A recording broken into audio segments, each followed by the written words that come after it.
Jangan-jangan perang Iran dan Israel itu juga akan berhenti, Mas? Ya, kabarnya. Kalau ijazahnya ditunjukkan, iya.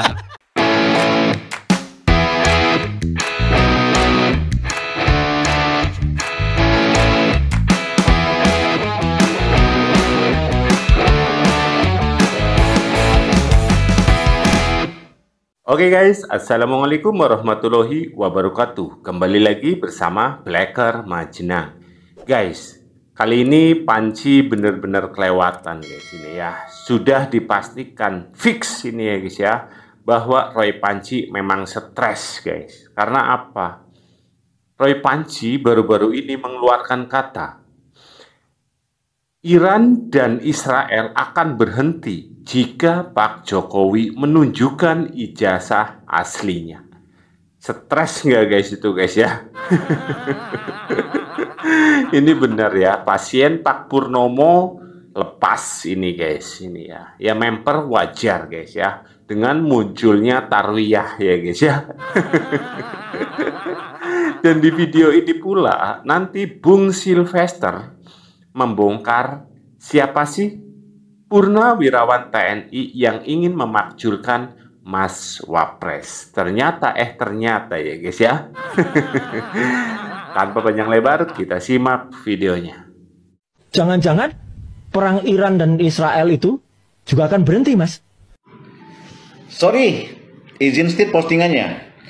Kira-kira postingan yang saya state ini pantas nggak ada narasi jangan-jangan Iran dan Israel akan berhenti katakanlah perangnya jika Pak Jokowi menunjukkan ijazahnya. Kira-kira ini bercandanya pantas nggak? Kalau menurut saya sih kebablasan. Kebablasan dan di luar logika, di luar nalar lah. Tatkala dua negara sedang berperang, ada korban jiwa, ada korban materi, dan mungkin berdampak pada perekonomian dunia dan ikut juga berdampak kepada perekonomian Indonesia. Ada narasi seperti ini. Kira-kira pantas nggak? Ya, ini menurut saya nggak pantas dan kebablasan. Ya, di luar logika, di luar nalar ini ada bahasa seperti itu. Kebablasan ya, tolong ini kebablasan. Bukan kebablasan, memang Roy Panji sudah konslet ya guys ya, sudah konslet ini guys ya. Ini Panji yang kemarin bikin tagar kabur aja dulu, tuh lihat sekarang yang ada di Israel. Mereka lah yang benar-benar ingin meninggalkan Israel. Tolol banget ya guys ya. Mana nih yang kemarin katanya kabur aja dulu tuh, yang ingin keluar dari Indonesia. Tuh sana keluar, pergi ke Israel, kalau nggak ke Iran. Biar hancur tuh sana kena bom ya guys. Nih untuk purnawirawan TNI dengerin nih. Omongan dari Pak Ahmad Mujani yang terang-terangan memuji Mas Wapres Gibran. Aduh, gagal maning son, gagal maning. Saya kira yang dilakukan oleh Mas Gibran sebagai Wakil Presiden dalam kunjungan kerja di Jawa Timur, terus termasuk di Blitar, melakukan berbagai macam pertemuan dengan berbagai macam kelompok, termasuk silaturahmi termasuk berziarah ke makam Bung Karno di Blitar adalah sebuah tindakan yang baik dan bagus, karena bagaimanapun Bung Karno itu milik bangsa Indonesia, bukan milik satu kelompok atau satu golongan, milik kita semuanya, sehingga silaturahmi dan ziarah ke makam beliau sebagai bentuk penghargaan, penghormatan dari generasi kemudian kepada generasi sebelumnya. Jasa Bung Karno terhadap Republik ini begitu besar. Beliau adalah proklamator bangsa, beliau adalah Presiden Republik Indonesia pertama, dan karena itu menjadi tanggung jawab kita semua untuk menghormati, mengingat jasa beliau dengan cara berziarah dan mendoakan mudah-mudahan beliau di alam kubur diberi ketenangan dan semua jasa baiknya kepada bangsa Indonesia.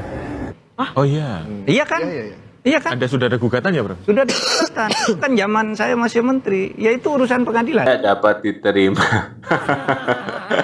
Ini dari siapa guys? Mahfud MD guys, bukan saya yang ngomong loh. Mereka masuk bui ya guys. Jelas kalah, guys, jelas kalah gitu. Dimajukan, Indonesia akan lebih baik.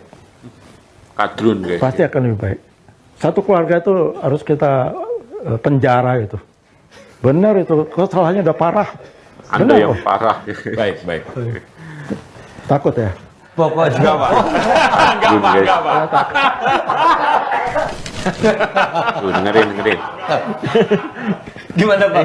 Ya, ini manusia-manusia pecundang ya. Jadi aku bilang barisan sakit hati, Bang. Makanya kemarin kalah pilpres, sakit hati, nggak bisa move on. Terus yang kemarin dapat jabatan, terus dicopot, ya kan? Atau yang meminta jabatan.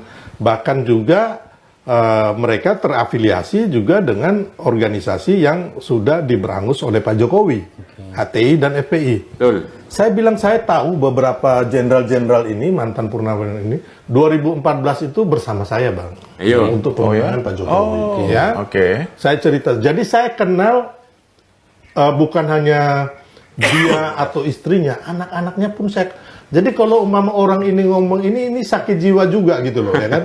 Belum tentu anak cucumu juga benar. Belum tentu keluargamu benar gitu loh. Ya kan? Jadi jangan menuduh orang gitu loh. Ya kan? Jangan Anda tidak punya bukti, umpamanya mengatakan Mas Gibran itu narkoba, tapi nggak ada bukti. Atau ijazahnya palsu, nggak ada bukti. Kayak Pak Jokowi sekarang ini.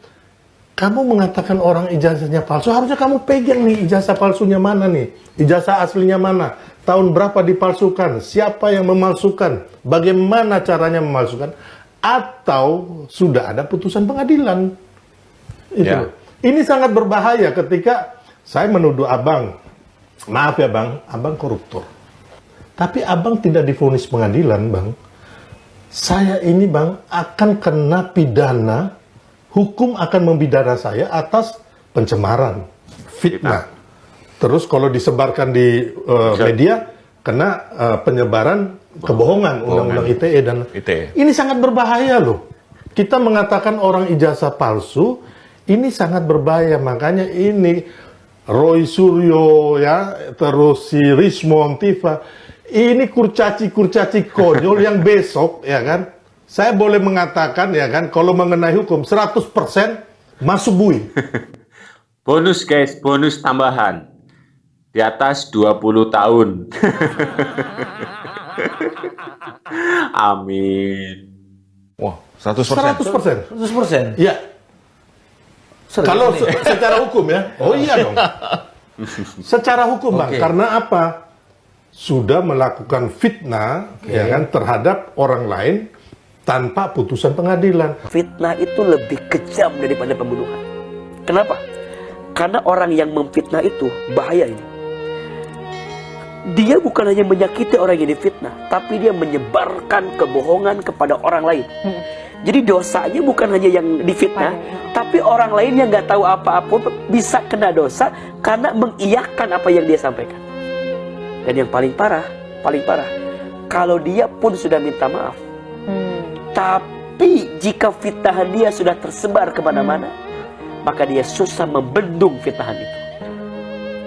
Makanya hati-hati. Untuk urusan aib orang lain, hati-hati. Jangan suka mengungkit-ungkit, mengungkap-ungkap. Kalau benar, jadi gibah. Kalau salah, jadi fitnah. Jadi dua-duanya gak ada yang baik. Makanya wajar kalau fitnah itu lebih kejam daripada pembunuhan. Tuh, dengerin tuh. Semoga saja orang-orang yang sudah menonton video ini tidak ikut campur masalah Roy Panci CS ya guys ya. Takutnya Anda semua yang tidak tahu apa-apa malah masuk ke dalam fitnah itu. Karena fitnah lebih kejam daripada membunuh. Apalagi ucapan yang Anda lontarkan sampai di media sosial. Walaupun Anda sudah minta maaf, walaupun Anda sudah tiada, tapi jika sudah masuk ke media sosial, rekam jejak itu akan terus-menerus ada. Dan dosa Anda itu akan terus-terus mengalir. Bukan pahala, tapi dosa. Semoga kita semua terhindar dari yang namanya fitnah. Oke, sekian. Semoga video ini bermanfaat. Wassalamualaikum warahmatullahi wabarakatuh.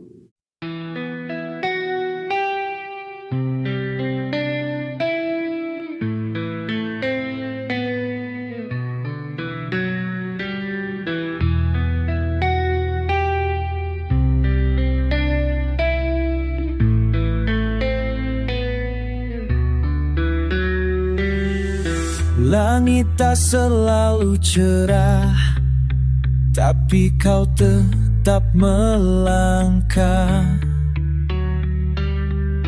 Meski hujan fitnah deras turun dari segala arah, mereka berseru penuh amarah dan iri, tapi hatimu tenang, tak pernah berlari.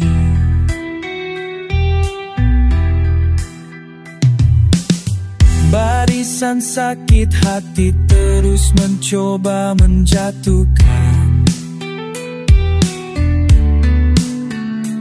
dengan kata tajam dan hasutan yang menyakitkan.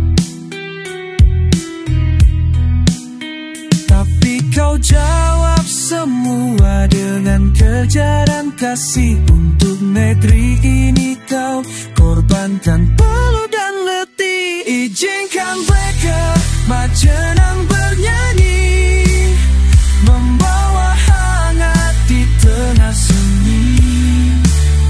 Bapak Jokowi tetaplah berdiri, sehat dan tabah, doaku takkan henti.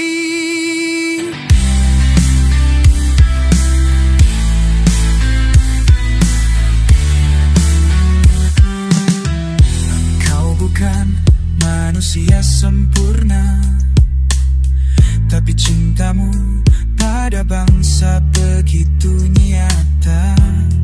Dari Sabang sampai Merauke bersatu suara, menguatkanmu di tengah badai yang menyiksa. Ketika dunia memalingkan wajah, rakyat kecil tetap jaga langkahmu yang gagah. Karena kami tahu siapa yang benar, bukan mereka.